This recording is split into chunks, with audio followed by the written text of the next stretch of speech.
Bonsoir à tous. On va débuter donc cette première édition du Pitch Startup au sein du Devox. Donc merci à tous d'être présents pour cette première au sein de Devox. C'est une suite assez logique avec certaines actions qu'on a initiées il y a 3 ans maintenant avec l'organisation dans un premier temps de Scene Networking, donc qui est une asso qui fait du speed dating avec des porteurs de projets d'un côté startup et de l'autre des développeurs. L'idée de cet assaut à la base, c'est vraiment de décloisonner, de permettre à des populations différentes, d'univers différents, de réseaux différents de se rencontrer et pourquoi pas de les aider à monter des startups ensemble. Donc on a commencé au Devox avec ça et puis ça a plutôt bien pris et donc on a continué. On a continué l'année qui a suivi avec l'organisation d'un village startup au sein du Devox toujours qui avait pour but de permettre à des startups du coup de venir présenter leurs produits à un public de développeurs. Donc on a, grâce à l'équipe de Devox, que je remercie à chaque événement, donc Antonio, Zouer et Nicolas, nous ont permis d'avoir un espace qui a grossi d'année en année. Et cette année, on a 12 startups qui sont toutes à l'entrée du salon, dont vous pouvez aller admirer les produits et discuter souvent avec les fondateurs. Et donc cette année, la nouveauté, c'est de lancer un format de pitch pour permettre encore à d'autres startups qui ne sont pas cette fois-ci sur le village de venir vous présenter leurs produits, leurs innovations. Donc dans un format qui est de 5 minutes de présentation suivi de quelques questions-réponses. Donc on a un temps qui est assez réduit, donc on va enchaîner assez rapidement, 5 minutes plus 5 minutes de questions-réponses. La suite du programme de la soirée, c'est un networking avec donc le format originel du speed dating, Scene Networking, qui va enchaîner directement après Pitch Startup. Donc comment ça va se dérouler? Une fois que le Pitch Startup se termine à 19h45, on va vous demander du coup de sortir de la salle. Il y a un cocktail qui est aussi en parallèle, qui va être servi en parallèle à partir de 19h30, il me semble, juste à côté derrière la salle. Et ensuite, à 20h10, on va pouvoir rentrer et networker et discuter. Donc certains sont équipés de badges connectés. Donc ça aussi, c'est un premier test pour nous. C'est une startup qui a créé ce badge connecté qui permet de voir, grâce à l'application en temps réel, qui sont autour de nous, avec une fiche, avec une description, quel est le poste, quelle est l'entreprise. Donc voilà, ça sera un outil de plus pour pouvoir, toujours pareil, briser la glace et discuter, aller vers l'autre et engager des discussions. Donc à 20h, networking et ensuite on annoncera une demi-heure après, dans la foulée, les startups qui ont remporté cette session de pitch. Donc on va avoir 3 prix qui vont être remis. Le prix Devox de l'innovation et 2 prix qui vont être remis par 2 de nos partenaires. Donc KissKissBankBank, la plateforme de crowdfunding, et Inexperience qui offre un accompagnement en particulier à nos startups. Voilà, donc on remercie notre sponsor de cet événement, donc le cabinet d'avocats DMS qui est présent et qui sera présent aussi au networking, qui a soutenu la dynamique dès le début de cet événement startup dans un monde de développeurs. Donc c'est pas courant pour un cabinet d'avocats, mais eux ont vraiment un esprit startup au sein du cabinet, donc on les remercie beaucoup pour leur soutien ce soir. Je remercie aussi, avant de débuter, les membres du jury, qui sont un jury très impressionnant.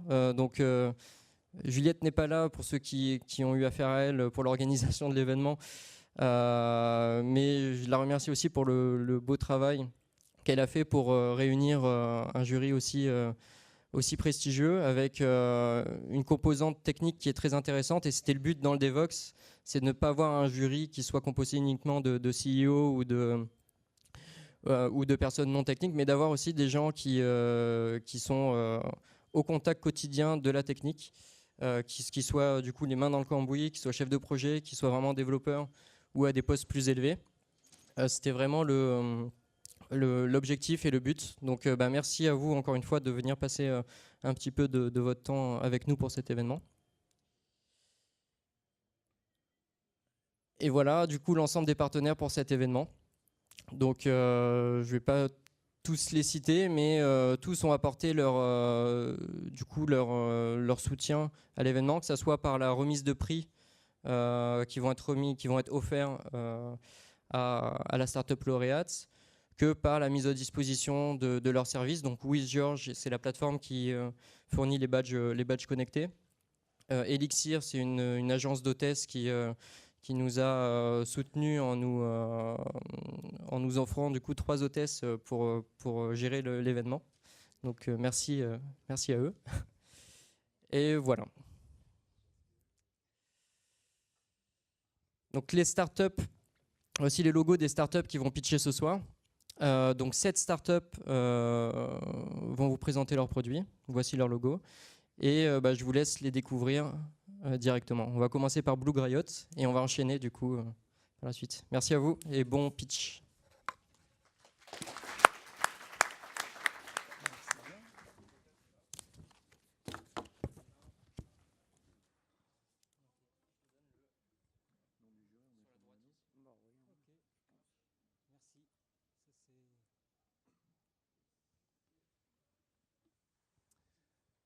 Bonsoir à tous, Rudy Hook, donc fondateur de Blue Riot.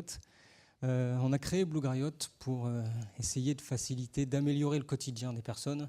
Et ça, on le fait un peu en observant la manière dont ils interagissent avec leurs objets, ils les utilisent et on veut les réinventer.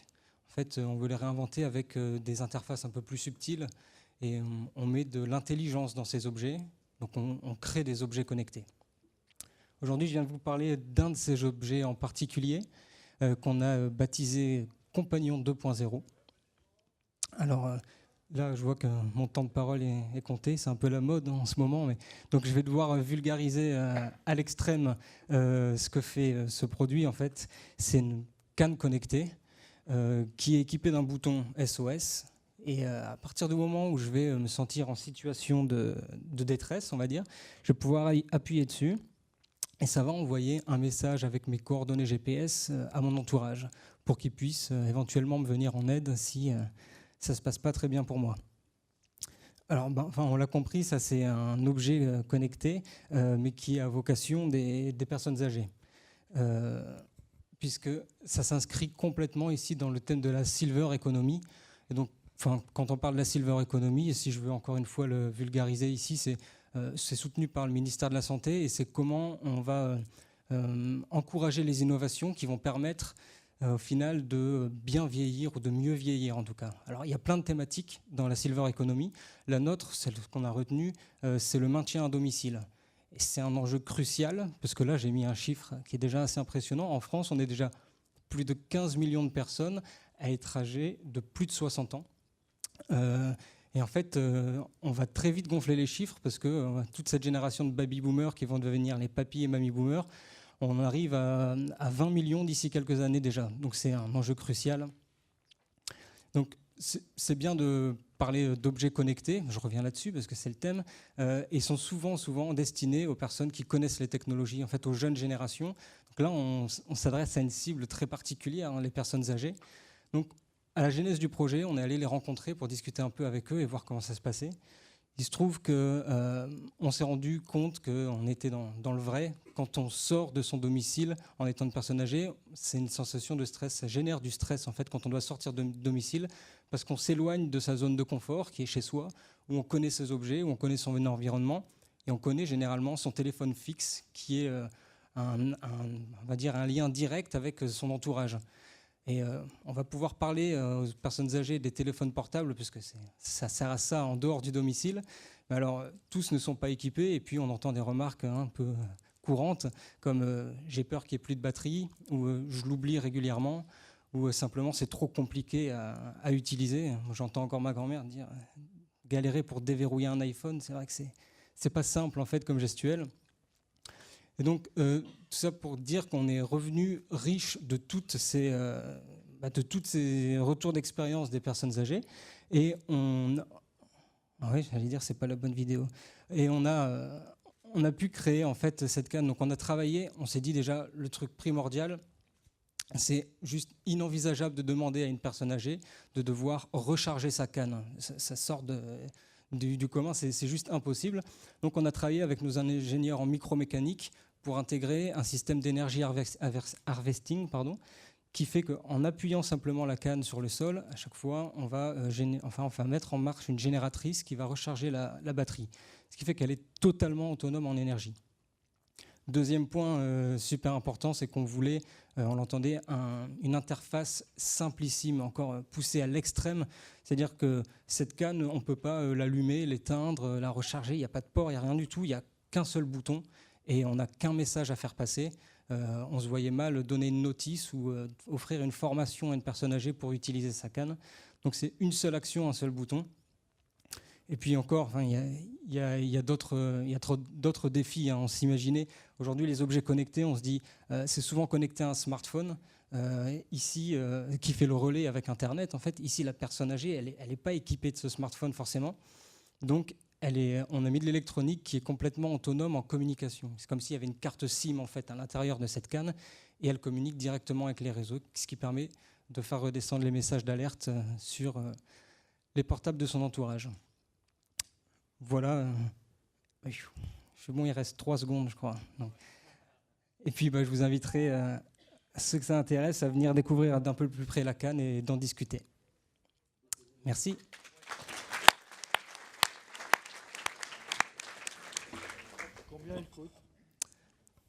Combien elle coûte? Bonjour. Alors, en fait, là, on part. Donc, on est sur. Là, c'est un des premiers prototypes. Ensuite, on va dire du bêta-test qui est prévu jusqu'en septembre. Et on espère, d'ici la fin de l'année, vraiment avoir des cannes en magasin. Et ce que j'ai peut-être oublié de dire, et c'est bien de me faire rappeler, si on veut l'acheter, on compte vraiment faire en sorte que cette canne, et on fait tout ce qui est possible, elle soit reconnue comme dispositif médical. Ce qui fait que, encore une fois, dans on va dire l'expérience d'achat de la personne âgée qui a l'habitude de se rendre chez son pharmacien et qui lui fait confiance, pourra la trouver là-bas. Je n'ai pas de prix à vous communiquer tout de suite, mais quand on veut tout faire pour l'utilisateur et qu'on utilise des technologies comme la recharge, du energy harvesting et des choses comme ça, c'est des technologies qui sont assez coûteuses et ce ne sera pas une canne à 9,90 €.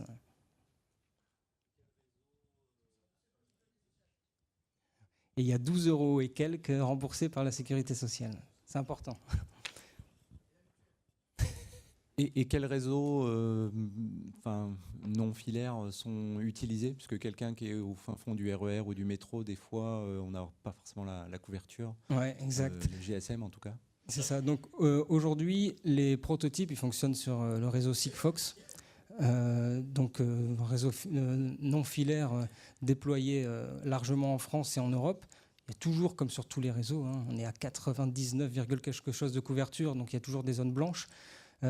Mais cette canne, elle est prévue, et l'électronique est prévue pour pouvoir switcher, c'est-à-dire qu'il y aura une version LoRa qu'on va tester, et il y aura une version MB-IoT quand ce sera sorti.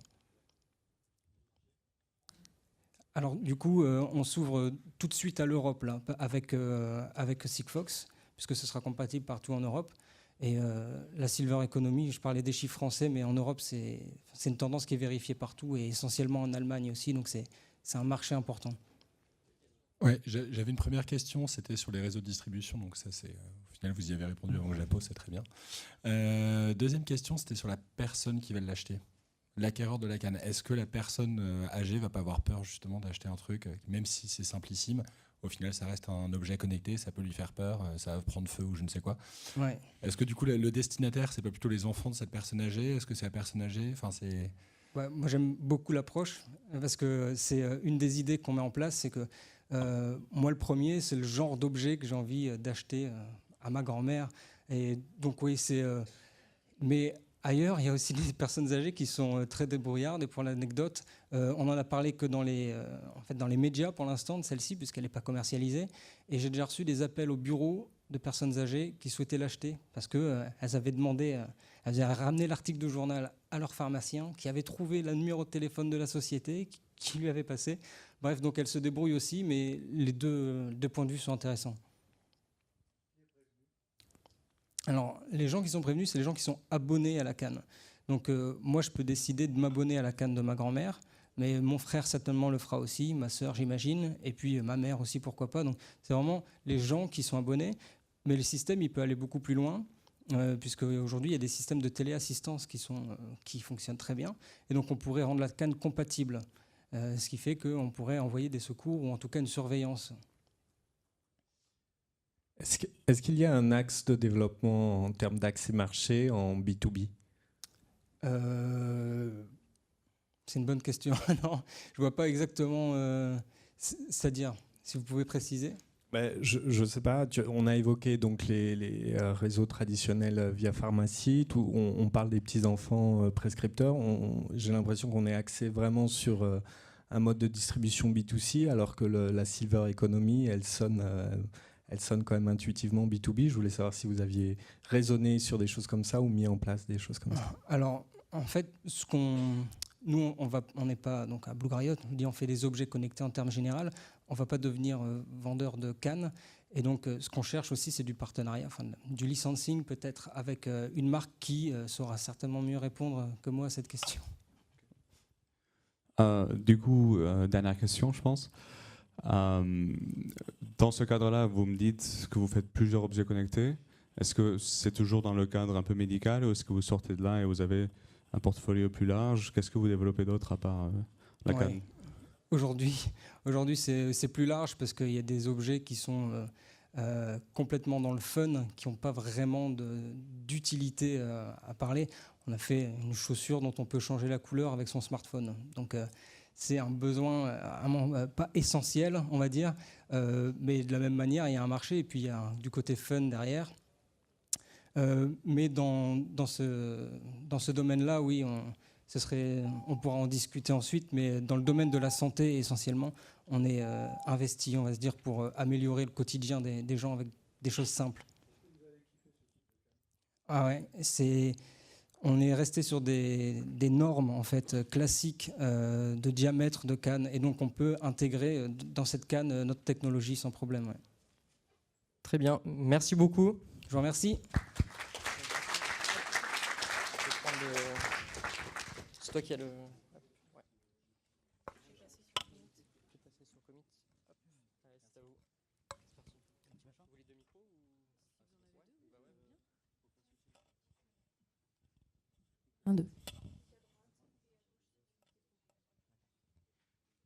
Bonjour. Bonjour à tous. Donc on est Commit. Je vais vous présenter rapidement qu'est-ce qu'on fait là. Donc on vous remercie de nous avoir invités donc au pitch. Donc Commit, c'est avant tout le fer de lance de ce qu'on appelle la Happy Tech en France. Donc c'est toutes les technologies donc au service du bien-être des employés et des personnes. D'accord. Donc par rapport à ça, on va vous présenter un peu ce qu'on pense de la Happy Tech et pourquoi. Effectivement, pourquoi le bien-être? Alors, il faut savoir quand même qu'il y a deux éléments extrêmement fondamentaux, en tout cas pour nous, qui n'apparaissent pas au bilan d'une entreprise, à savoir sa réputation et ses hommes. Donc, on n'a presque pas besoin de ce slide pour se dire que des salariés en bonne santé, c'est une entreprise en bonne santé.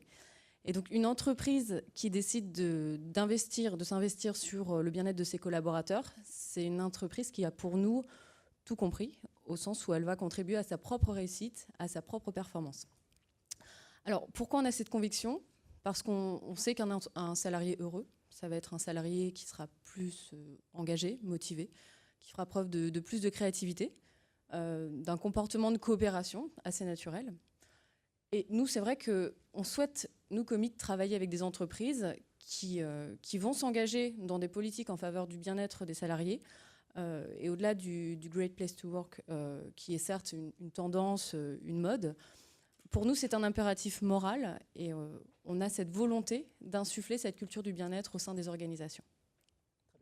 C'est important parce qu'on travaille beaucoup sur tout ce qui est bien-être, donc c'est important de passer un peu de temps là-dessus. On est dans beaucoup de cercles de travail pour comprendre comment améliorer le bien-être. Donc concrètement, quelles sont les mesures qu'on a mises en place? Donc en fait, on a créé une application qui permet à tous les professionnels de se rencontrer autour d'activités. D'accord? Donc concrètement, par exemple, vous voulez courir mercredi entre midi et 2, ça va matcher avec quelqu'un dans votre entreprise ou n'importe quel professionnel autour de vous qui va vouloir faire la même activité. D'accord? Donc ça va être vraiment un facteur d'intégration très rapide dans une entreprise, si vous voulez bouger. Donc aujourd'hui, on a commencé l'application qui existe déjà sur les différents stores avec la partie déjeuner. Donc vous allez pouvoir déjeuner avec n'importe qui dans l'entreprise. Vous allez choisir si vous voulez quelqu'un de votre service, quelqu'un de l'entreprise au global ou quel que soit le professionnel autour de vous. D'accord? Donc vous allez choisir quel jour, entre combien de personnes. Donc ça nous tient à cœur de pas que ce soit toujours à 2. On aime bien que ce soit 3, 4, 5, 6 personnes, parce qu'on trouve qu'il y a moins de malentendus. Et pour le coup, c'est beaucoup plus sympa. Donc on va faire tout ce qui est, c'est commit, donc il y a co-lunch, co-fun, hein, c'est tout ce qui est les activités, organisation de escape game, laser game, karting, éléments de fun dans l'entreprise. Co-sport, hein, donc ça c'est très important, tout ce qui est run, course, j'ai envie d'aller à la piscine, il n'y a personne qui peut venir avec moi. Utiliser les salles de sport dans les entreprises qui sont mises à disposition. Voilà, on va même jusqu'à penser des tournois interdivisions, inter-entreprises. Covoiturage, hein. Co-culture, c'est essentiel pour nous. On pense que la France est un pays de culture, donc on a envie que les gens se rencontrent au théâtre, à l'opéra. Voilà, on a envie d'offrir d'autres axes de rencontres aux gens. Donc c'est un peu ça, voilà, commit, c'est d'utiliser vraiment les envies personnelles des gens pour pouvoir s'intégrer très facilement dans l'entreprise, pas avoir à se cacher quand on est dans l'ascenseur ou pas longer les couloirs facilement. Voilà. Alors effectivement, quel est l'intérêt pour une entreprise? Ça va être concrètement de déployer sa politique RH à différents niveaux. Par exemple, si on a un impératif de créer plus de synergie inter-équipe, d'insuffler sa culture, de faire connaître ses métiers et d'identifier des passerelles de mobilité interne, par exemple. Voilà, on a différents sujets, on vous en a mis 2, effectivement, qui sont assez parlants. Vous avez Stéphanie, par exemple, qui s'interroge sur ses perspectives d'évolution dans l'entreprise. Donc voilà, elle cherche un nouveau job dans la boîte. Grâce à Commit, elle va pouvoir développer son réseau professionnel et pourquoi pas partir à la découverte d'un mentor qui va la guider dans ses choix. Julien, lui, c'est tout simple, il vient d'arriver dans la boîte, il connaît personne. Commit va lui permettre de partir à la découverte de son entourage professionnel en quelques clics. Alors on a aussi pensé au speed meeting où voilà, vous avez dit que vous êtes dispo pour un café et il va vous dire tiens, va à la machine à café à 11h, tu rencontres Martine de la compta, toi t'es développeur, c'est sympa. Très bien. Donc en fait, juste pour présenter rapidement l'équipe, on a été créé en janvier. Donc on est 7 fondateurs avec tous des origines différentes. On a des personnes des RH, on a des personnes informatiques, on a notre expert comptable. Voilà, on a vraiment créé un corps assez important pour qu'on puisse s'assurer la réussite de la start-up. Je ne traîne pas trop sur l'équipe parce qu'on n'a pas beaucoup de temps. Donc, en fait, c'est une application qui est déjà disponible sur tous les stores. Donc, on a été créé en janvier. En fin février, on a lancé la première version. Et donc là, on est en train de tester vraiment les usages dans les différentes entreprises. On tient à remercier particulièrement Microsoft qui se positionne aujourd'hui comme le catalyseur de l'Happy Tech en France, qui nous a donné des crédits Azure, enfin des crédits d'hébergement pour qu'on puisse vraiment déployer la plateforme internationale. C'était vraiment sympa. On a été pris à l'ESSEC Venture qui nous supporte aussi. Voilà. Et donc voilà, ça ressemble à ça l'application. On vous invite à la télécharger et à nous donner votre avis. Voilà, merci beaucoup. Pardon, ouais. Pardon ? Alors c'est très important pour nous, c'est gratuit pour tout le monde, hein, d'accord ? C'est-à-dire on ne voudrait jamais que les utilisateurs puissent payer. Donc en fait jusqu'à 200 utilisateurs en entreprise, c'est gratuit. Donc au-delà de ça, donc il y a un coût qui est par entreprise. S'ils souhaitent personnaliser l'expérience par localisation, par exemple moi j'ai un bâtiment, je suis dans une tour, j'ai un selfie, j'ai un self, j'ai des restaurants d'entreprise, et quand les gens vont voir par exemple booker un déjeuner, ils vont pouvoir choisir self-service ou l'endroit. Donc par rapport à 200 utilisateurs, ça sera payant pour l'entreprise. Pardon ? L'entreprise paiera à partir de 200 utilisateurs actifs pour personnaliser l'expérience de ses salariés. D'accord ? Le prix public, c'est entre 1 € par personne par actif. Hein, mais sur des volumes, on peut travailler ce prix-là. D'accord ? Du coup, une question qui se rapproche un petit peu. Le business model, au final, c'est juste de viser les grands comptes, de dépasser les 200 utilisateurs et du coup d'arriver à les faire payer, ou il y a un modèle freemium puis payant? Voilà. Est-ce qu'il y a... Donc le modèle freemium, c'est jusqu'à 200 utilisateurs actifs, c'est bien sûr gratuit pour tout le monde. On a une vraie volonté de travailler sur le bien-être, donc on n'est pas là pour faire ça comme ça.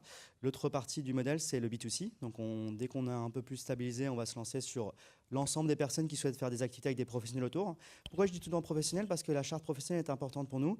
Si vous voulez rencontrer quelqu'un intimement, vous allez sur Tinder ou vous allez d'autres applications one-to-one. C'est très important qu'on soit dans un charte professionnel, d'accord ? Parce qu'on a envie de faire des rencontres professionnelles.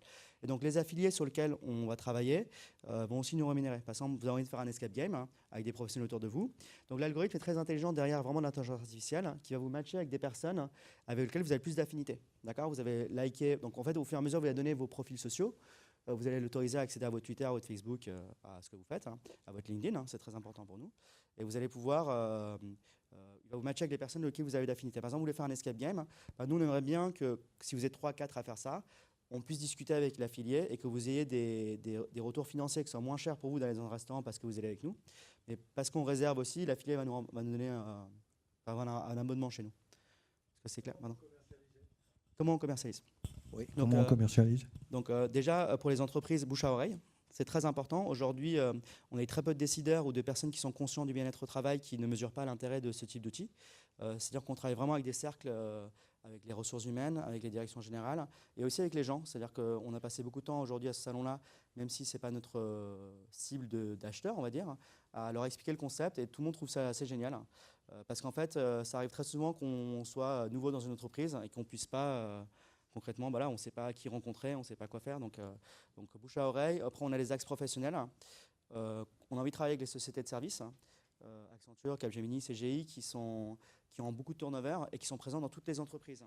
Étant donné que vous pouvez y aller avec votre compte LinkedIn, concrètement, vous pouvez aller dans n'importe quelle entreprise et vous allez pouvoir faire les activités avec les gens des clients finaux. Donc concrètement, ça va s'agrandir. Donc aujourd'hui, grâce à notre support de Azure, on peut se déployer à l'international, déjà immédiatement. Et aussi, on est multilingue, on a 26 langues, on a utilisé les traductions. Voilà. Comment vous réussissez à rassembler les personnes d'une même entreprise? Comment vous savez les identifier? Tout à fait. Donc une fois qu'on a quelques personnes de l'entreprise qui utilisent l'application, on peut les identifier, on peut s'approcher des équipes en interne. Donc en fait, c'est vraiment à l'humain, c'est-à-dire qu'on y va avec nos vestes, on distribue des flyers, on met des activités en place, on fait de la co-organisation avec l'entreprise pour créer de l'animation et pour mettre l'ambiance. Cette notion de rencontre et d'ambiance, c'est essentiel pour nous. On est là vraiment pour le fun, on est là pour que l'entreprise s'en sente bien. Donc l'émulation qu'on apporte dans l'entreprise quand on y est, par nos jours de présence, donc on prend sur nous, c'est pas payant l'activité, pour mettre l'ambiance, on y va, ça nous fait plaisir. Et voilà, donc ça c'est un vecteur de propagation à l'intérieur d'une entreprise. D'accord? C'est à l'humain, quoi. Et par exemple, on a notre premier client, donc Microsoft qui nous accompagne, qui est aussi notre premier client, a inclus ça dans le process d'onboarding des nouvelles ressources. Parce que je trouve ça génial. Au contraire, c'est pour les nouvelles ressources que c'est très utile, puisqu'ils ne connaissent personne. Par contre, on a, par exemple, Cobuff, on est en train de travailler. Les personnes font de la musique, ils vont pouvoir faire de la musique avec n'importe qui, au sein de leur cadre professionnel. Voilà. Vous avez des applis, je ne sais pas si on peut les appeler concurrentes, mais en tout cas qui adressent une seule verticale dans cette dynamique. Tout à fait. Vous avez, pris l'option d'en adresser plusieurs. J'aimerais vous entendre là-dessus. Oui, sur le... On a plusieurs points différenciants. Le premier élément, c'est la data privacy.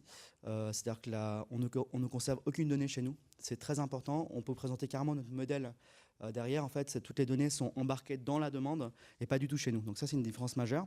La deuxième différence, c'est quand on est vertueux avec les réseaux sociaux, avec LinkedIn, n'importe qui peut nous utiliser. Alors que nos concurrents, pareil, il faut absolument avoir un compte d'entreprise. Et par exemple, c'est fermé aux prestataires. Alors que les prestataires sont dans l'entreprise, ils sont dans la vie de l'entreprise. Il faut absolument. Donc on prend vraiment l'approche bien-être, l'approche sociale. Merci. Bravo. Mais on est présent dans le salon au stand de Microsoft. Vous pouvez nous voir quand vous voulez. Puis on peut vous rencontrer n'importe quand. Merci. Awelty.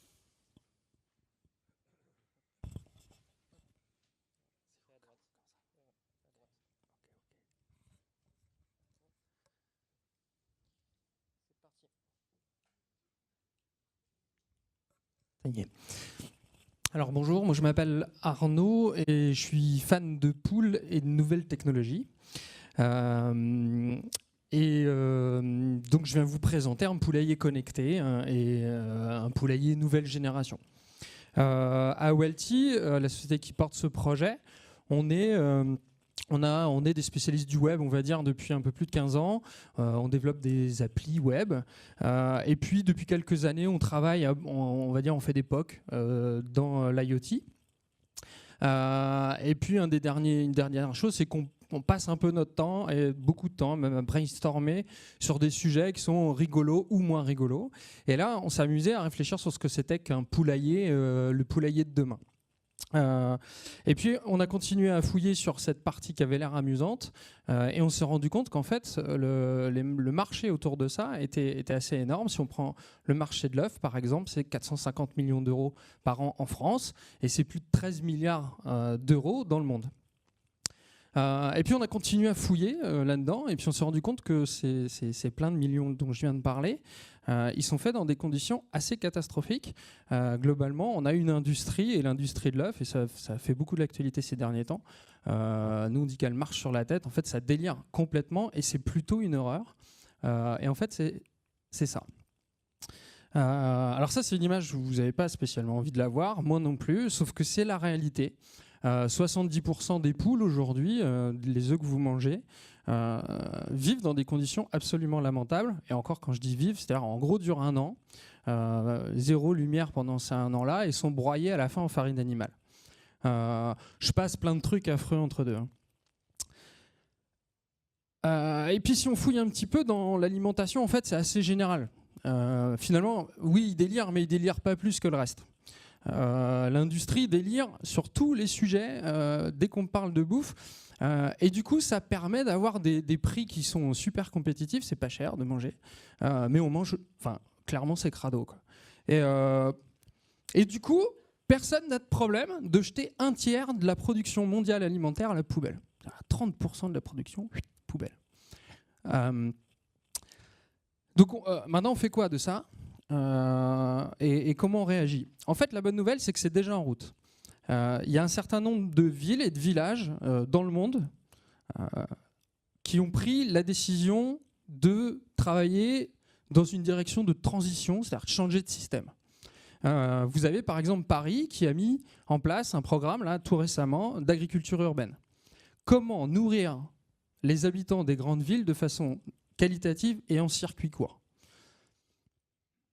Ça veut dire, par exemple, de cultiver au sein des villes et directement tout proche des consommateurs. Ça veut dire aussi remettre les consommateurs dans le processus qui permet de se nourrir. Ou en tout cas, l'amener à un moment donné à être en partie dans ce processus. Et nous, avec le poulailler connecté, du coup, vous l'avez compris, on a été un peu plus loin que juste le brainstorming, exceptionnellement. Et puis, on a avancé dans cette direction parce qu'on a envie, en fait, de pleinement participer à ça et d'accélérer le processus de transition. Alors, un poulailler connecté, pourquoi? Parce que forcément, quand c'est plus à la fois rigolo, pédagogique et que ça aide vraiment à faire mieux, il y a un intérêt et les gens qui n'en ont pas aujourd'hui, peut-être, pourraient aller vers ça. Alors, notre poulailler, il est connecté au sens où donc, premier point, c'est qu'il est autonome, il a un panneau solaire sur le toit, il a une connexion au réseau bas débit, il a des capteurs, un certain nombre de capteurs. Hein. On avait la volonté de faire en sorte qu'ils soient intelligents, donc humidité, température, luminosité. On a mis des caméras sur les nids et des lecteurs RFID au fond des nids et des pattes et des bagues RFID sur les pattes des poules. Et l'idée, c'est qu'on sait comme ça quand Marguerite pond. Donc quand Marguerite pond à 17h08, le 27 avril, on remonte tout ça sur un serveur web. Et puis, on n'a pas voulu connecter un poulailler existant, on a voulu faire comme quand on fait un site web, c'est-à-dire qu'on a travaillé une expérience complète. Et donc, on a fabriqué un poulailler avec des briques en bois qu'on construit un peu comme un Lego. Donc, il n'y a pas d'outils pour le faire. Et évidemment, c'est du bois et pas du plastique parce qu'on veut que ce soit durable. Alors, on va en faire quoi? Une fois qu'on sort toutes ces données-là, la première étape, c'est de faire une interface web, genre un Facebook de la poule, quoi, hein, pour simplifier. Et puis, tout un tas d'API, en tout cas de jeux de données d'API, qui vont permettre aux développeurs de venir installer des applis différentes sur l'interface. Merci. Alors, on va passer aux questions. Alors, on est en fin de prototypage. L'idée, c'est que ça coûte 700 €. Alors, si on benchmark un petit peu, un poulailler 4 à 6 poules comme celui-là, vous allez chez Truffaut, Gamver, etc., dans le classique, quoi. Ça coûte entre 350 avec du bois, regardez pas le poulailler au bout d'un an, à 1000 € chez Maison du Monde, par exemple. Donc ça veut dire qu'on est dans les tarifs, en fait, d'un poulailler. 4 à 6 sur un poulailler de ce type-là. Et en fait, il y a plusieurs versions du poulailler. Il y a cette version-là qui est, on va dire, un petit peu tout public. Et l'idée, c'est d'avoir une version où on vient cumuler des blocs comme ça pour que ça puisse s'étendre. Typiquement, on a une volonté d'aller en vente dans les entreprises, pas des éleveurs, hein, mais des entreprises qui veulent avoir une démarche écologique. Et là, peut-être parce qu'il y a une cantine et qu'il y a des montagnes de déchets, qu'on puisse mettre par exemple, une vingtaine de poules. Petite question de ma part, du coup tu le mets vraiment dans le contexte de l'agriculture urbaine, mais est-ce que tu vois vraiment le marché là ou également hors des villes? Parce que je suppose que là-bas il y a plus d'espace. La volonté, c'est Et la baseline, c'est remettre des poulaillers partout où c'est possible. Et on dit parce qu'en fait, on dit qu'il y en avait déjà beaucoup avant et qu'il y en a beaucoup moins, même si on voit clairement sur les chiffres, c'est Truffaut qui communique le nombre de poules qu'ils vendent, c'est en explosion totale. Oui, c'est en ville, agriculture urbaine. En fait, l'idée, c'était là, aujourd'hui, d'avoir clairement une approche, et c'est pas qu'aujourd'hui, ça fait partie des réflexions qu'on a sur ce poulailler, mais de remettre les gens dans ce circuit d'alimentation. Donc l'agriculture urbaine, c'est exactement le modèle, mais par exemple, on aimerait absolument pouvoir en mettre dans les écoles. C'est un super outil pédagogique. On parle d'énergie solaire, on parle de compostage, on parle de comment on trie des déchets, on parle de comment en fait, c'est du retour à la terre avec des outils numériques. C'est presque un truc auquel c'était pas possible à l'origine, quoi. J'ai des membres de ma famille, j'ai des amis, j'ai un voisin qui a des poules. Et par contre, là, je l'ai vu là justement lors de la conférence d'Evox, et il m'a dit, pourtant on est en région parisienne, pas très loin d'ici, et ces 2 poules se sont fait attaquer par une belette en région parisienne. Ouais. Est-ce que vous avez quelque chose pour protéger les poules des belettes? J'ai été trop vite. Alors, belette et renard. J'étais trop vite sur ce slide-là. En fait, il y a une porte qui est automatique, qui du coup met en sécurité les poules la nuit et qui réouvre le matin. Voilà. Une autre chose que j'ai pas dit qui va dans ce sens-là, l'idée c'est que les données du poulailler, vous connectez sur l'interface et vous pouvez décider d'ouvrir les données. Ça veut dire que vous pouvez peut-être vous connecter au poulailler de votre voisin et jouer ou apprendre, parce qu'il y a une vraie dimension pédagogique et ludique, de conseils, etc., dans les applications qu'on prévoit à l'intérieur. Alors il y a un bac, un réservoir de graines avec un capteur de niveau de graines qui permet en fait d'alerter s'il y a plus suffisamment de graines. Alors l'idée c'est que ce soit les poules qui parlent, pas l'interface. C'est-à-dire que c'est Marguerite qui dit j'ai plus que 20% de graines, il va falloir que tu repasses me voir. C'est clairement, pardon, je suis passionné de ça. C'est clairement dans la prise de conscience aussi que quand on vit à 300 à l'heure, et c'est notre cas à nous, on ne peut pas forcément y aller tous les jours, mais parfois on a envie d'y aller tous les jours. Et que du coup, on puisse parfois partir en vacances pendant une semaine sans être embêté. C'est une question que vous a posée, mais les réflexions qu'on a aujourd'hui là-dessus, alors lapin, chien, tout ce qu'on veut. Alors les lapins, si c'est pour l'alimentation, il y a une fin. Et c'est le poids qui est intéressant. Pourquoi pas? En tout cas, c'est pas l'objet pour le moment. Au niveau de la connectique, du coup, comment vous gérez les situations un peu plus difficiles, soit si c'est éloigné de l'école, par exemple, dans le cadre d'une école, ou sur un toit d'entreprise où il n'y a pas forcément de connectique? C'est connecté au réseau bas débit, Sigfox ou LoRa. Ok. En fait, il y a un Raspberry Pi à l'intérieur qui analyse les photos. On a passé un bon moment à coder un joli truc qui nous permet de savoir si à 100% s'il y a un œuf en plus ou pas. Donc si vous venez enlever un œuf, on sait qu'il y en a eu un en moins, et si vous en rajoutez un, on sait qu'il y en a eu un en plus. Et si une poule vient et pond pas, on le sait aussi. Si elle vient et qu'elle pond, on va le savoir. Ok. Dernière question. On l'achète où? Quels sont vos circuits de distribution? Alors nous, on est des spécialistes du web à l'origine, donc on va évidemment vendre ça sur Internet. Et puis depuis qu'on communique là-dessus, il y a les réseaux GameVR qui sont très intéressés. Et puis on a eu énormément de prises de contact. Merci. Merci.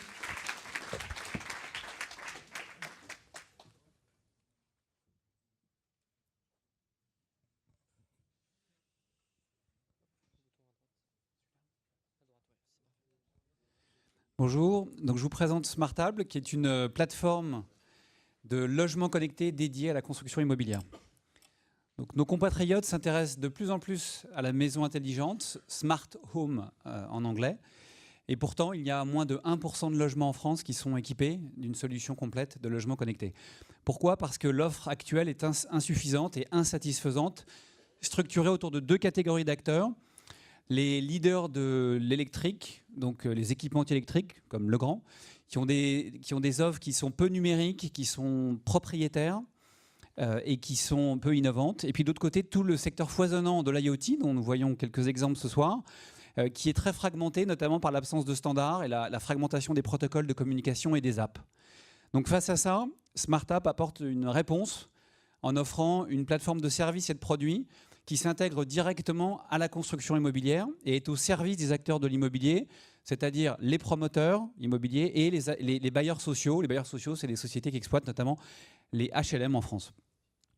On apporte une solution visant à équiper donc chaque logement dans un immeuble entier de 10 à 20 capteurs, caméras, capteurs, alarmes, vannes connectées et autres, et offrir une plateforme de services complète sur les services basiques de l'utilisateur qui sont sécuriser mon logement, faire des économies d'énergie et piloter mes équipements. Le marché du logement connecté est naissant, il a doublé l'année dernière, progressant de 50%, donc atteignant 160 millions d'euros, et il est prévu qu'il triple d'ici 2019 pour atteindre 1,5 milliard d'euros. Nous adressons le marché français, qui est le premier marché immobilier en France. Ça veut dire quoi? Ça veut dire que chaque année, on construit 200 000 logements neufs en France et qu'on va en rénover 500 000, notamment dans le cadre de la transition énergétique. Nous arrivons sur ce marché avec l'objectif d'équiper 10 000 logements en 2019 et atteindre 20 000 en 2020, c'est-à-dire à peu près 20% de part de marché sur le segment B2B, puisqu'une partie du marché restera en B2C, c'est-à-dire les gens qui s'équipent en achetant des équipements chez Darty et autres. On a financé notre amorçage cette année à hauteur de 450 000 euros et on vise une grosse série A fin 2017-2018 pour industrialiser. Pour SmartHub, une habitation, un logement est smart lorsque la technologie est intégrée nativement à la construction et sert des bénéfices d'usage. On n'est pas en train de fournir de la technologie aux usagers, on est en train de leur fournir des bénéfices, sécuriser mon logement, piloter mon logement et du bien-être. Un exemple, on installe nativement 2 capteurs d'inondation, on met une électrovanne et quand vous êtes au bureau qu'il y a une inondation chez vous, l'eau est coupée automatiquement. Notre facteur clé de différenciation par rapport à tous les acteurs de ce marché, on est unique en l'espèce, c'est de nous intégrer à la chaîne de valeur et à l'écosystème de la construction. Donc nos clients, ce sont les maîtres d'ouvrage, promoteurs immobiliers, bailleurs sociaux, constructeurs de maisons individuelles. Et nos partenaires opérationnels, ce sont les maîtrises d'œuvre et les entreprises, exemple les installateurs électriques qui sont nos partenaires sur le terrain. Et puis au final, une fois que l'immeuble et les logements sont équipés, sans qu'on ait perturbé la chaîne de valeur, on va fournir un service B2C à des résidents qui vont bénéficier d'une app, qui vont bénéficier d'une maintenance de leur installation, d'un service client et puis d'une galerie de services complémentaires, par exemple pouvoir souscrire à un gardiennage temporairement pendant 3 mois en cas d'absence ou à une assurance moins chère. Cette société a été créée par une équipe de vétérans de la tech et de l'immobilier, avec une équipe technique qui recouvre les 3 métiers clés qui sont le logiciel, les objets connectés et la construction immobilière, avec notamment un architecte qui construit 10% des logements neufs en France. Aujourd'hui, nous avons le statut de JEI, nous avons eu un accès au marché assez rapide puisque l'entreprise a moins de 3 mois et nous avons signé vendredi notre premier programme, ça sera à Viroflay, un programme coopéré entre la SNI, filiale de la Caisse des dépôts, et Cofim avec 84 logements livrés en mars 2018. Donc vous le comprenez, c'est une start-up ambitieuse, prometteuse, qui a le bon timing par rapport à l'émergence du logement connecté. Et notre ambition, c'est d'en faire une ETI à 10 ans, puisqu'aujourd'hui, ce dont a besoin la French Tech, c'est de start-up qui innovent, mais qui sont capables d'adresser des marchés assez vastes et colossaux. Et là, en l'occurrence, on a une solution qui coûte en moyenne 1 000 euros par logement et qui génère un revenu récurrent de 100 euros par an par logement. Et donc, vous imaginez le potentiel commercial que nous avons avec cette solution. Alors, je suis étonné parce que je n'ai pas été interrompu par le bip. Soit j'ai été trop rapide. Il reste 15 secondes. Ah, il reste 15 secondes. Bon, on peut commencer les questions là. Merci.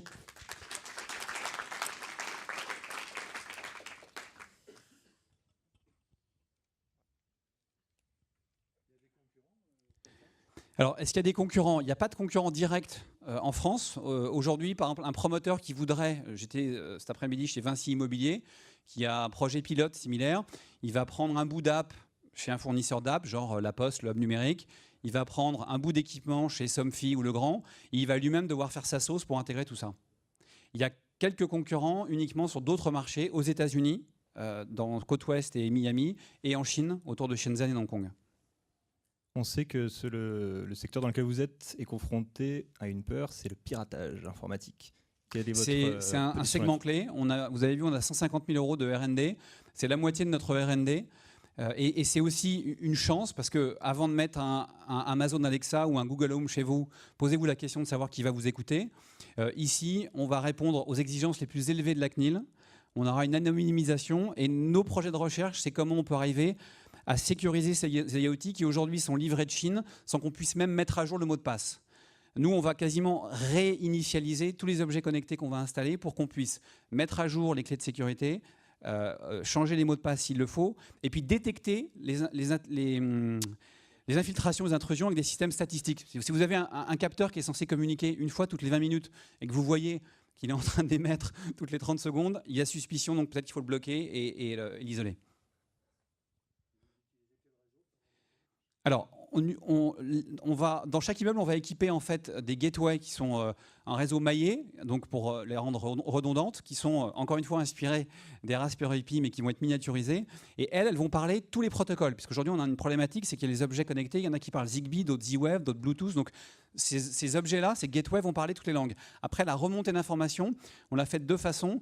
Chaque gateway sera connecté au réseau télécom mobile, donc du GPRS par la 4G, demain la 5G, et on utilisera nativement, quand on est dans des programmes qui sont intégrés Smart City, de la fibre ou autre, pour avoir quelque chose de plus puissant.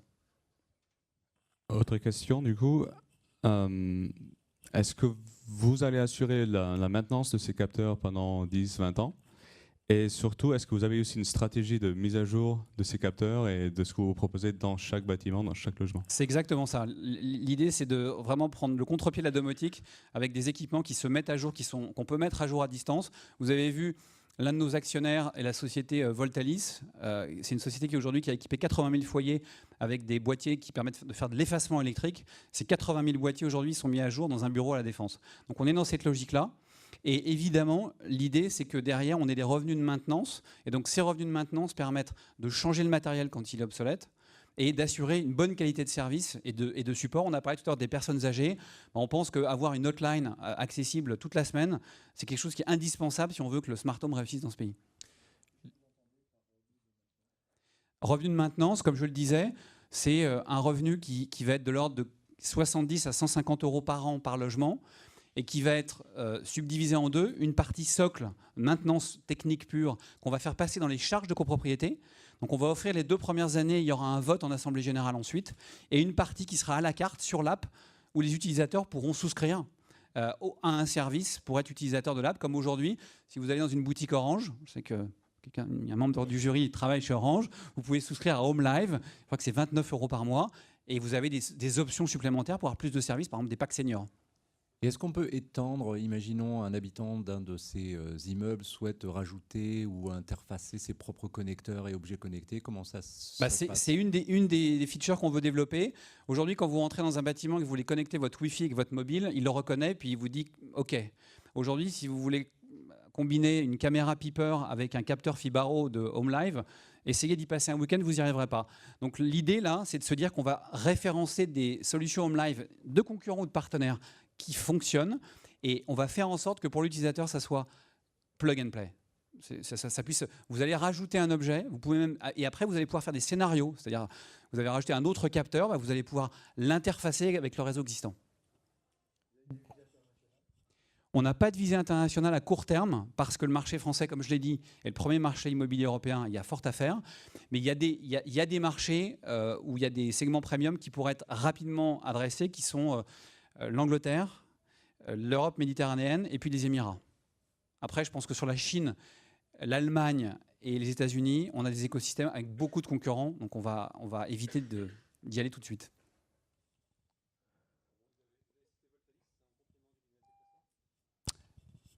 Non, ça n'a rien à voir. C'est juste, on va hériter de leurs 5 années de galère pour arriver à caler un objet connecté qui fonctionne et travailler avec des fournisseurs chinois. Donc c'est de ça qu'on hérite, mais on n'est pas du tout sur le même périmètre de service. Ok, merci.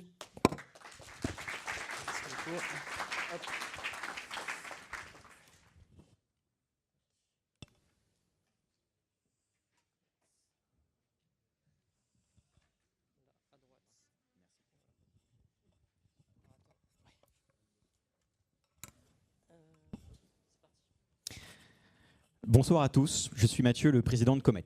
Depuis 2015, l'un des principaux usages sur mobile est devenu la prise de photos Et on sait tous très bien ici qu'une photo vaut 1000 mots.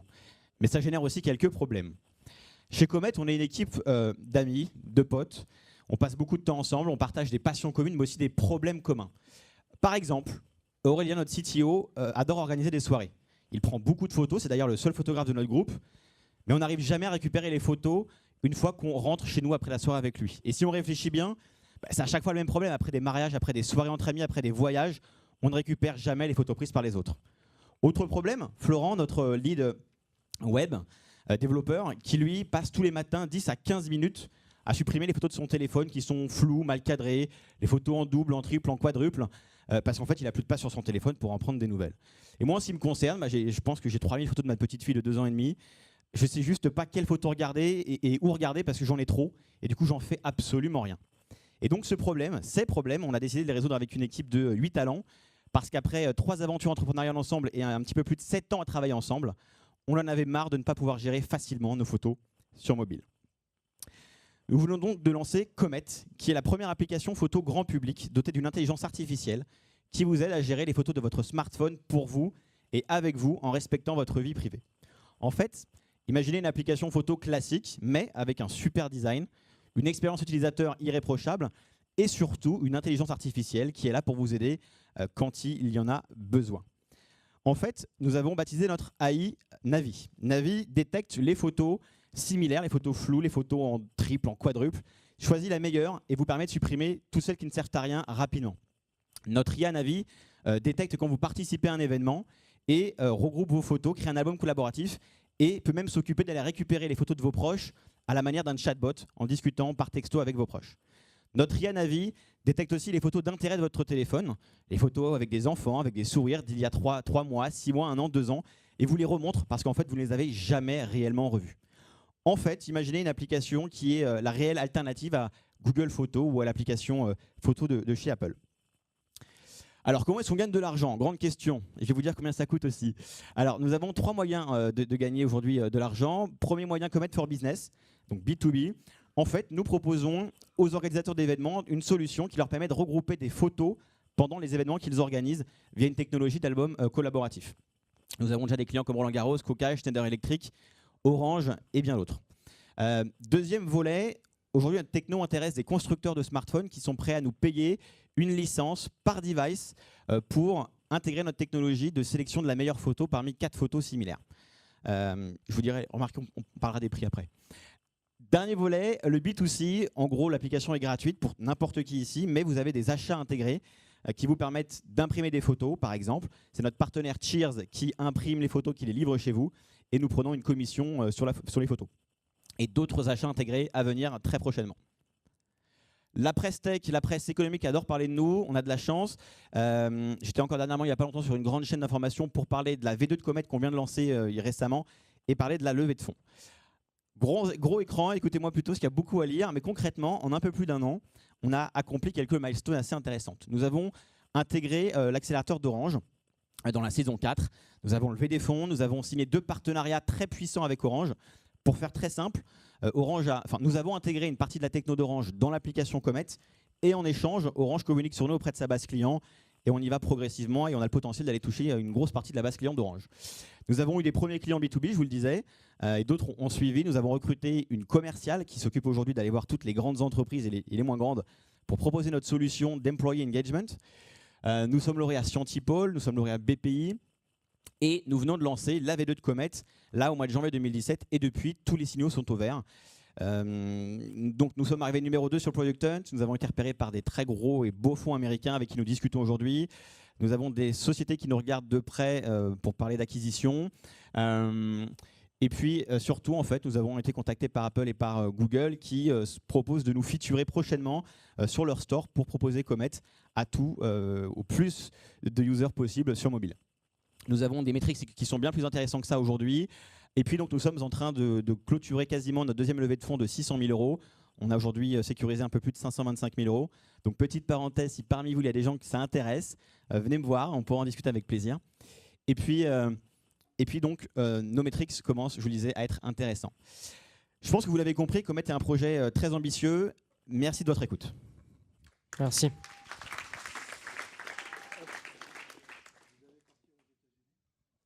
Alors aujourd'hui, non. Sur la levée de fonds qu'on fait pour l'instant, on reste en France. Mais avec les discussions qu'on a avec beaucoup d'acteurs, comme je vous disais, des fonds d'investissement ou d'autres sociétés avec qui on pourrait envisager des choses, peut-être. Pour l'instant, on préférait rester en France et en Europe surtout.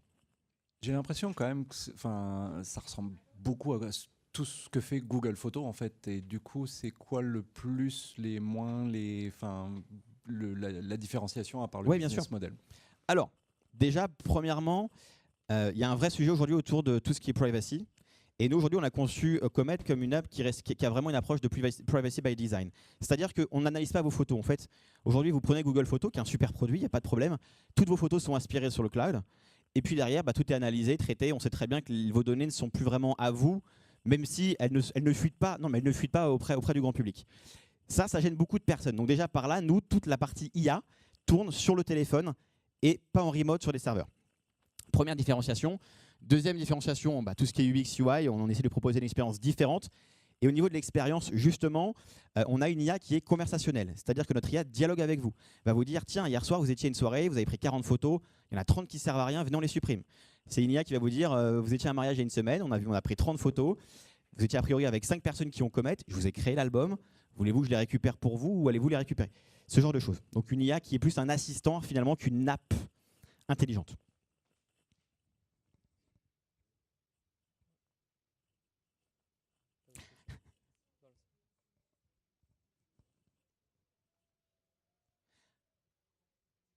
Alors, non, on ne peut pas aller récupérer vos textos, mais vous pouvez les ajouter, bien évidemment.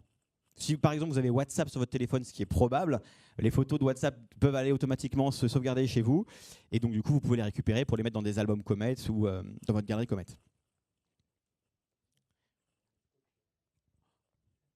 Combien ça coûte? Ça vous intéresse ou pas?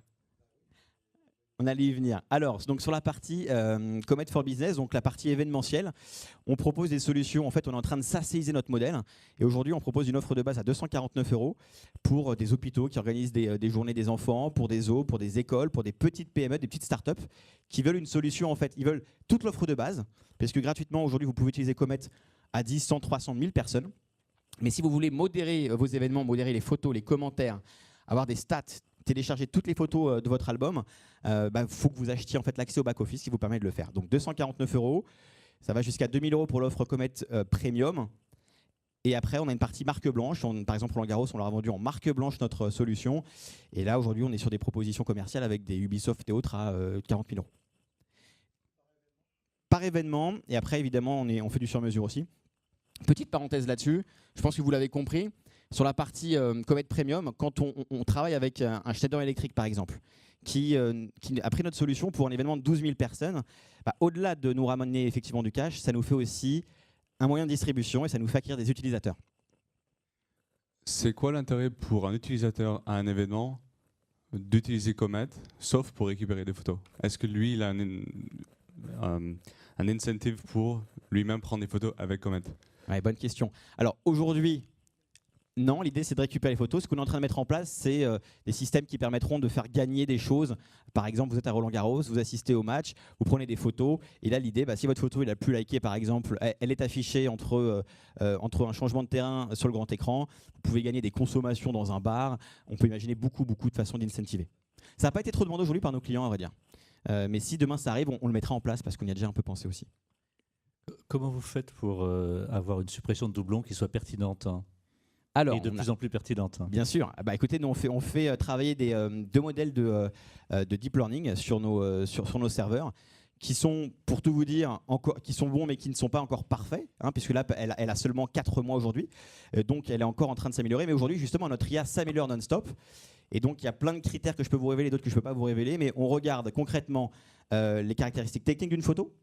Donc la netteté, les couleurs, les formes, les histogrammes des photos qu'on compare. On compare des points entre plusieurs photos. Et après, aujourd'hui, ce que fait notre modèle, il essaye d'interpréter les photos.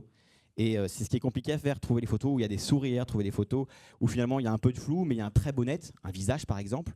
Et cette photo, finalement, elle a beau être très floue à 90%, elle est intéressante. Bon, ça, c'est, je dirais, la next step. Et là, je vous pitch un peu la vision de Comet, mais on y vient. Et la vidéo? Alors, aujourd'hui, on ne travaille pas sur la vidéo. Tout ce qui est IA ne travaille pas sur la vidéo. On veut y venir aussi, évidemment. Chaque chose en son temps. Là, en fait, on était 6 il y a un mois, on est passé à 10 aujourd'hui pour justement avancer plus vite sur ces sujets. Merci. Merci.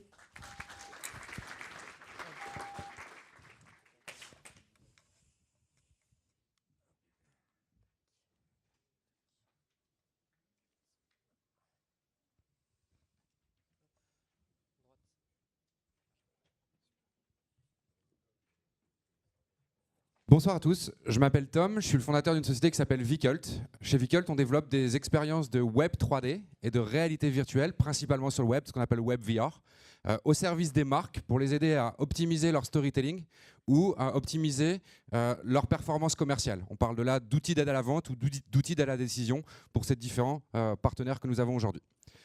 On existe depuis 2009, mais on a lancé cette activité de studio B2B uniquement depuis 10 mois. On a déjà réalisé plus de 650 000 € de chiffre d'affaires sur 10 mois avec sur ce type de savoir-faire. Mais qu'est-ce qu'on a fait pendant toutes ces années? On a développé une technologie qui est unique, qui est 100% web, qui est complètement agnostique, je reviendrai après en termes de device, et qui va nous permettre d'utiliser juste le navigateur Internet et de rendre le web complètement immersif et interactif. Ce qui nous permet aujourd'hui de proposer une chaîne de valeur assez complète auprès de nos clients sur ce studio, sur ce lab, parce que je reviendrai ensuite, ce lab et cette expérimentation auprès des partenaires B2B nous a permis de concevoir une offre plus VR as a service que nous allons lancer en début du trimestre prochain. Et en fonction des différents partenariats que nous avons pour commercialiser ces activités du lab, on fait beaucoup de ventes indirectes, où nous sommes sous-traitants d'agences de publicité, de SS2I ou autres. On va pouvoir intervenir sur différents maillons de la chaîne d'expertise autour de la réalité virtuelle. La grosse force de notre technologie, c'est qu'elle est 100% web, elle marche sur tous les browsers, elle marche sur tous les devices et elle marche sur tous les casques de réalité virtuelle du marché. Elle est basée sur une technologie open source qu'on appelle le WebGL et durant ces 8 années, 9 parce que moi ça fait plus longtemps que je travaille là-dessus, on a créé tout un système de workflow qui nous permet d'avoir du front, du back, du middle office autour de cette technologie et d'avoir un moteur ultra compétitif. Donc on tape une URL, comme on le fait sur un navigateur classique pour aller sur un site web 2D, mais on arrive sur une expérience soit de web 3D, qui juste en cliquant sur un bouton de l'interface permettra de switcher et d'avoir une expérience immersive pour mettre son device dans un casque par exemple. On contrôle la distribution et la monétisation, on bypass les stores, donc du coup on permet à nos partenaires, à nos marques de conserver 100% des revenus. Et enfin, c'est avantageux financièrement pour eux parce qu'on développe une fois, on distribue partout, quels que soient les devices, et on peut permettre d'avoir des expertises assez complètes. Quelques marques qui nous ont fait confiance de ces 10 derniers mois, on a activé et on a surtout structuré notre offre autour de 3 verticaux marchés. Premier, tout ce qui est consumer brand. On a fait des expériences pour les 100 ans de la marque Etam. On a fait un défilé en vidéo 360 du défilé haute couture pendant la Fashion Week qu'on distribue dans les ouvertures de nouveaux points de vente, principalement à l'étranger. Ensuite, on a une deuxième activité qui est plus corporate education, ce qu'on fait avec Mouet Tennessee, où on forme des collaborateurs basés en Chine et aux États-Unis au storytelling de la marque, aux visites des caves des maisons dans le but de mieux vendre aux clients finaux sur ces marchés. Et alors, le dernier vertical marché, c'est celui que je vous présenterai un peu plus en détail derrière avec une petite vidéo, c'est l'immobilier ou le retail en properties, où on va permettre de créer des outils d'aide à la décision pour des makers comme Leclerc, des retailers comme Leclerc, comme Carrefour ou autres, avant de lancer des nouveaux concepts de store, de nouveaux concepts de magasins, de les tester en interne, de faire du cost killing sur les coûts des collaborateurs, des déplacements et ainsi de suite, pour concevoir ces nouveaux concepts de magasins. Et pour de l'immobilier plus grand public, avec des promoteurs comme Rabot du Tilleul, où là, on va créer des outils d'aide à la décision pour les acquéreurs. La vente sur plan est complexe, personne ne comprend forcément un plan. Qu'est-ce que c'est 20 mètres carrés? On ne s'en rend pas forcément compte. Donc du coup, on a créé toute une expérience qui va mélanger du tangible et du virtuel afin de se projeter dans son expérience d'acquisition de logement ou de bâtiment. Petite vidéo testimoniale.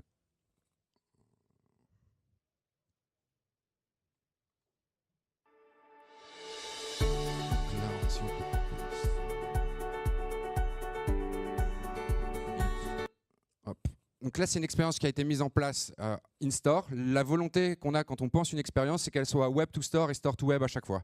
Web to store, le client arrive dans le point de vente, ici dans le showroom de la marque, va pouvoir commencer à activer une table tactile uniquement par le vendeur. Ce n'est pas un outil pour faire patienter les enfants, c'est un outil d'aide à la vente. Le vendeur pose sa carte de visite sur la table s'affiche, il va pouvoir proposer tous les contenus habituels de type plan, vidéo et ainsi de suite. Ensuite, il récupère la 3D directement depuis la table, va pouvoir interagir, va pouvoir pouvoir, via de la reconnaissance d'objets, apposer des éléments pour personnaliser son logement, des matériaux type du carrelage, du parquet et ainsi de suite. Et toutes les interactions issues de la table interagissent en temps réel avec l'utilisateur qui porte le casque pour valider les choix de customisation du bâtiment. Enfin, une fois que le prospect est venu dans le point de vente ou sur la bulle de vente sur le terrain vague de la future construction du lieu, il va pouvoir repartir. Et là, on fait du store to web, juste avec un cardboard tout simple, brandé à la marque, pour pouvoir revivre l'expérience à son domicile. Merci.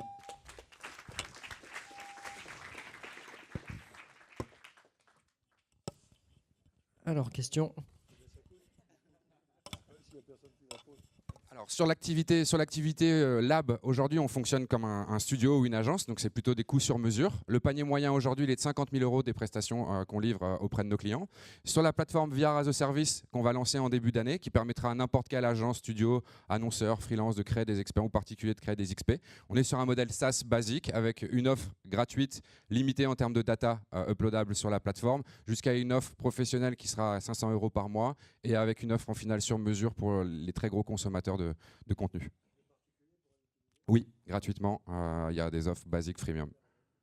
Le particulier, par exemple, c'est le WordPress de la VR. Si vous voulez créer un site web qui soit beaucoup plus immersif que juste une page, vous allez pouvoir builder sans avoir aucune compétence ni de code ni de design des expériences de web 3D et de réalité virtuelle. Petite question technique. Je suppose que votre moteur WebGL, vous l'avez codé vous-même, créé vous-même. Dans 6 jours, on sort, nous, une version de Microsoft Edge qui va inclure du WebVR, qui est une API qui a été développée par Mozilla, donc ça serait également dans Firefox. Comment vous voyez le marché s'étendre avec des nouveaux concurrents qui vont avoir des outils plus faciles à manipuler, à mettre en place du coup par rapport à votre activité d'aujourd'hui? Comment vous voyez-vous vous développer autour de ces nouvelles technologies aussi pour rester compétitif face à d'autres acteurs du marché qui vont du coup arriver, je pense? Sans vouloir être trop présomptueux, je pense qu'on est déjà très compétitif vis-à-vis de plateformes comme Microsoft, comme A-Frame de Mozilla ou comme des démarches qui sont mises en place chez Google. On est dans la communauté de WebGL depuis 8 ans maintenant. On est reconnu comme pionnier et expert. On a d'ailleurs donné des conférences à Mountain View chez Google avec les équipes de Chrome sur comment on avait buildé tout notre moteur, tous les différents outils autour du moteur pour permettre de produire rapidement. On a fait la même chose à Mozilla Foundation à San Francisco, pareil pour partager avec les équipes de Mozilla et d'ailleurs un transfuge de Mozilla, Josh Carpenter, qui est parti chez Google. Donc on est très proche de ces équipes et on sait aujourd'hui que même les équipes de ces mastodontes n'ont pas une expertise aussi poussée en WebGL que la nôtre et donc on est assez confiant là-dessus. Ok, c'est clair.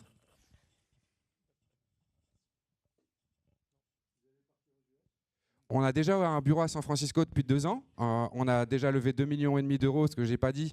Nous, à l'inverse de nos petits camarades, on vient du B2C et on a créé une plateforme de social VR, un Facebook mélangé avec Minecraft qui s'appelle Bilula, pour lequel des investisseurs américains ont cru en nous, en complément de nos investisseurs ch'tis, parce que nous, on est basé à Euratechnologies à Lille et à San Francisco.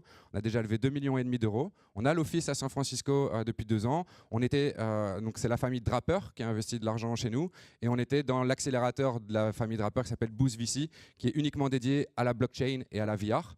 Donc on est déjà implanté là-bas, mais on a uniquement du bizdev et des sales aux États-Unis. Je suis ch'ti corse. C'est ça. Est-ce que vous avez envisagé de vous mettre sur le marché de l'ancien parce que quand on voit des annonces d'anciens, ça ne ressemble jamais à la photo. Donc, est-ce qu'on ne pourrait pas y aller en vérité virtuelle?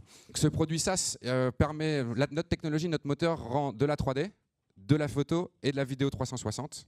Et aujourd'hui, on a nos voisins de bureau, qui est une société qui s'appelle Gyroptic, qui a lancé la première caméra 360 grand public, 249 €. On la plug sur son smartphone. Tous les agents immobiliers vont pouvoir s'équiper très facilement, uploader via leur plateforme de SaaS les photos et construire leur visite de l'ancien.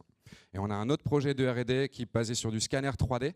Et là, on travaille avec une enseigne de décoration qui s'appelle Leroy Merlin pour permettre de customiser de l'ancien directement en VR. Voilà, je ne peux pas en dire plus.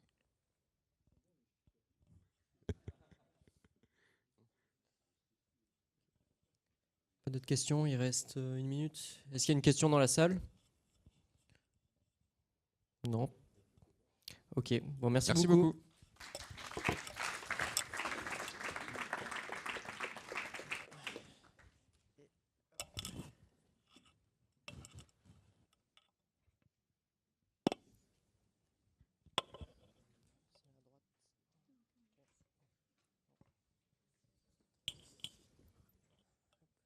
parti.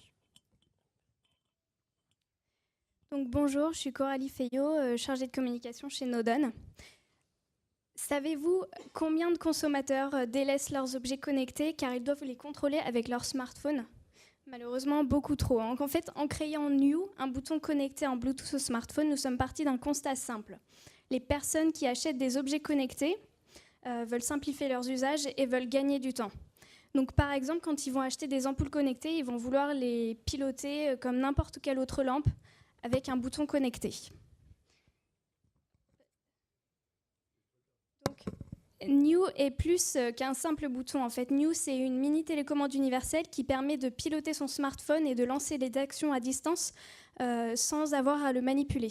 C'est-à-dire qu'avec New, les utilisateurs vont pouvoir déclencher un selfie, retrouver leur téléphone, même en mode silencieux, ou encore lancer un appel fictif, par exemple, pour sortir d'une situation inconfortable.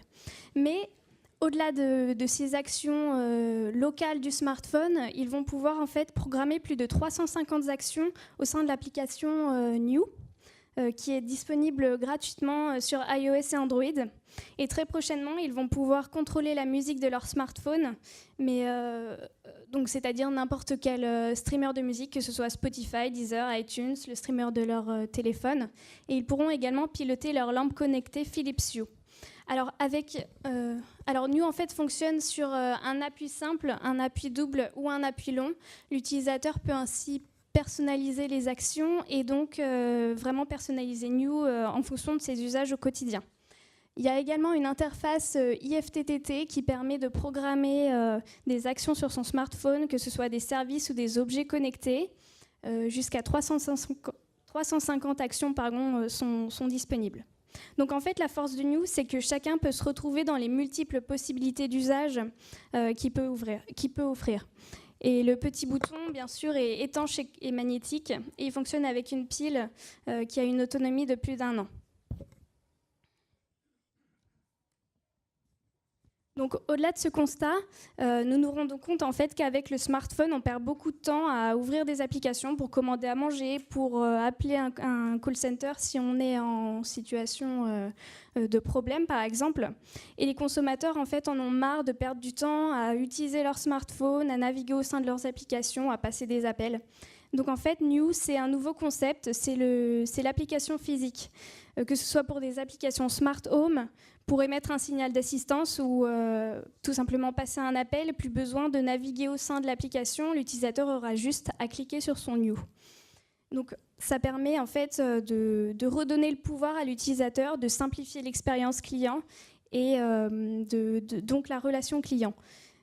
Donc Nodon propose aux marques de s'approprier New et de le personnaliser en fonction de leurs usages au quotidien. Pour redonner vie à l'expérience utilisateur et donc pourquoi pas aller au-delà des usages actuels qu'on peut avoir des boutons connectés. Donc New, c'est la réinvention en fait des applications en un objet physique. Donc l'une de nos forces en fait, c'est d'innover au quotidien.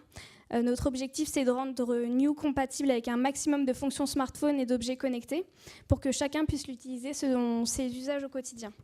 Donc Nodon, on est une team multiculturelle. Notre équipe R&D est basée à Shanghai. On fait partie de la French Tech, on fait partie du groupe Altior qui est spécialiste des objets connectés. Et donc New est vendu actuellement en France. On l'a récemment lancé au CES en Amérique du Nord, pardon. On a un esprit d'innovation quotidien. Notre idée, c'est d'ajouter de nouvelles fonctionnalités très régulièrement, dont notamment le contrôle de la musique et également les lampes connectées Philips Hue bientôt disponibles. Et donc, on a une ambition internationale puisqu'on est distribué en France chez Boulanger actuellement.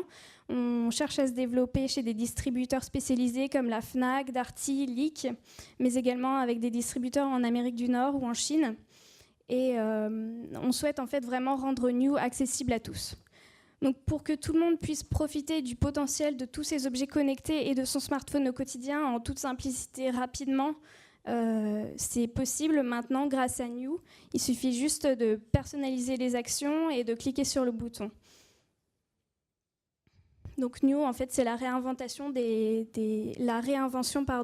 applications en un objet physique. Merci.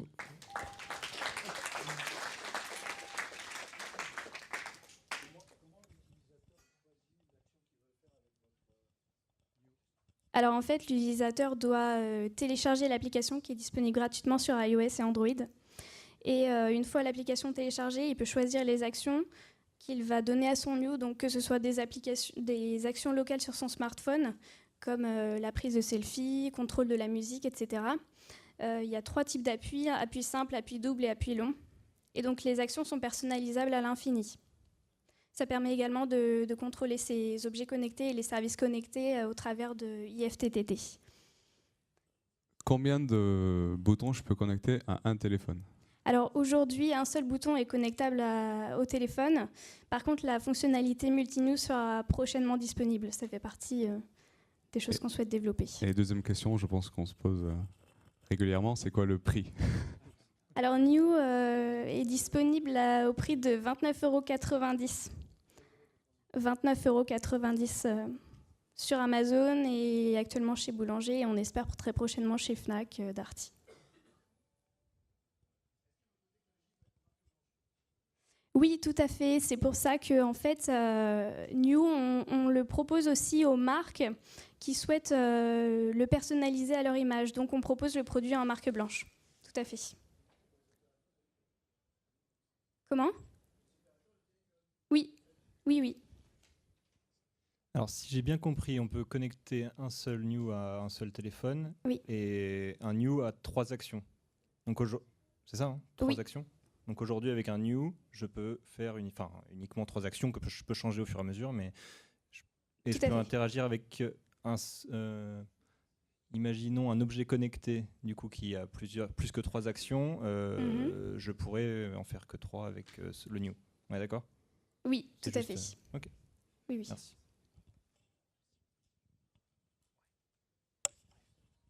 J'avais une petite question également pour mieux comprendre l'écosystème. Est-ce que du coup vous êtes contraint en termes d'applicatifs via des partenariats que vous seriez amené à signer en one by one ou une espèce d'application qui peut se faire quelle que soit l'application, quel que soit le scénario? Vous parliez de technologie, j'ai retenu FTP mais je suis pas sûr. Comment ça se passe en termes d'applicatifs? Alors en fait, on ne met pas en place directement des partenariats. On va créer des API qui vont être compatibles avec Spotify, Deezer, etc. Et donc au travers de IFTTT, il est tout à fait possible, par exemple, pour un développeur de créer des requêtes HTTP qui permettent de renvoyer vers un site internet ou le contrôle d'un objet connecté, en fait. Donc au travers d'IFTTT. J'imagine que c'est du Bluetooth, Bluetooth et donc... oui, tout à fait. C'est du Bluetooth 4.0. D'accord. Par contre, donc c'est avec mon smartphone à moi, mais par exemple, je sors de la maison, ma femme est à la maison et je sais pas, elle veut allumer ses lampes Philips Hue, elle peut pas appuyer sur elle appuie sur le bouton, mais mon smartphone n'est plus là, ça va pas marcher. Tout à fait. Alors sinon, vous avez aussi la possibilité d'installer l'application New sur votre tablette qui peut rester à ce moment-là dans votre maison. Et chez Nodon, en fait, on fait aussi des accessoires pour la maison connectée. Et donc, je pense notamment aux télécommandes intelligentes qui, là, fonctionnent plutôt en N-Ocean ou en Z-Wave qui peuvent vous permettre de piloter. Il y a une fonction, si on le perd, pour dire où est-ce qu'il est dans la maison? Parce que moi, ce truc-là, je vais le perdre 10 fois par jour. Oui. Si vous perdez votre téléphone? Non, pas du tout. En fait, le bouton communique vers le téléphone, mais il n'y a pas de... Non. Ouais, par contre, oui. Est-ce que vous avez un tutoriel en ligne? Parce que c'est un peu déroutant de revenir à un objet physique pour remplacer l'app. Oui, tout à fait. On a un tutoriel qui est disponible sur notre chaîne YouTube. Dernière question, je pense. Côté commercial, je sais qu'il y a des concurrents qui font la même chose. D'ailleurs, Amazon le fait aussi. Mhm. Comment vous voyez concurrencer des Amazon sur ce Alors, marché-là? En fait, le Amazon Dash, c'est pas un produit, je dirais, concurrent direct de New, puisque avec le Amazon Dash, on va pouvoir programmer seulement une action. Alors qu'avec New, on peut vraiment avoir un panel d'actions différents. Donc c'est ça qui fait la force du bouton. Merci. Merci.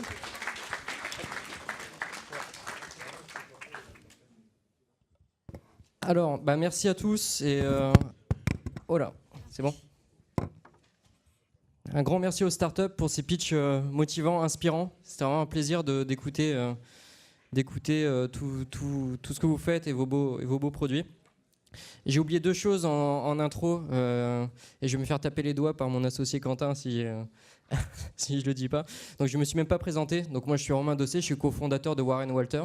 Et en fait Warren Walter, on organise cet événement-là parce que on a dans nos cœurs et ce qui nous anime, c'est l'esprit startup dans ce qu'on fait au quotidien. Et au quotidien, en fait, on accompagne des grands groupes sur des aspects d'open innovation, sur des aspects de réalisation technique, voilà, tout simplement. On leur fournit des développeurs, des designers, des chefs de projet, des scrum masters, qui ont un esprit startup et qui aiment cet état d'esprit. Ouais. C'est nous. C'est Warren Walter. C'est Warren Walter qui a fait la sélection des startups. Pardon ? On avait une sélection qui était d'une centaine de startups au total. Donc il y avait beaucoup de startups pour ce pitch-là. Donc on espère en avoir plus. On va peut-être réduire le format l'année prochaine. Là, c'était vraiment un premier test. On débriefera de tout ça. Moi, j'ai bien aimé la diversité dans l'approche on délibérera et on fera un petit pitch éventuellement à la fin. Mais de la canne connectée à la poule, c'était assez intéressant, je trouve, en termes de diversité. Donc voilà, je voulais juste présenter Warren Walter. Et merci, il y a 2 membres du jury qui sont parmi nos clients. On a 18 clients grands groupes qui nous font confiance aujourd'hui, dont Direct Energy et Carglass. Donc merci à vous. Les autres membres du jury, si vous voulez nous rejoindre, c'est avec grand plaisir. Voilà, et dernière chose, on a d'autres actions qui nous tiennent à cœur. On organise un hackathon prochainement dans des prisons. Voilà, ça s'appelle Alcatraz. Il y a un site. On est en train d'essayer de créer ça. Et on essaie de faire des actions pour aider les migrants et les réfugiés avec nos moyens technologiques et informatiques. Voilà, donc si vous voulez vous discuter avec ça, de tout ça, on sera dispo après l'événement. Et dernière chose très importante que j'ai oublié de remercier Sandra qui est là-bas et qui a assuré toute l'organisation de cet événement. Donc merci à toi Sandra. Donc on va se retirer avec le jury pour délibérer, on revient dans une demi-heure. Pendant ce temps, on va réorganiser la salle en mode speed dating, donc on va simplement tourner les chaises les unes en face des autres. Donc on a des équipes qui vont venir faire ça. Donc soit vous sortez boire un coup au cocktail et vous pouvez revenir networker, soit vous pourrez rester dans la salle et bouger des chaises. Voilà. Merci à vous. Tout à l'heure.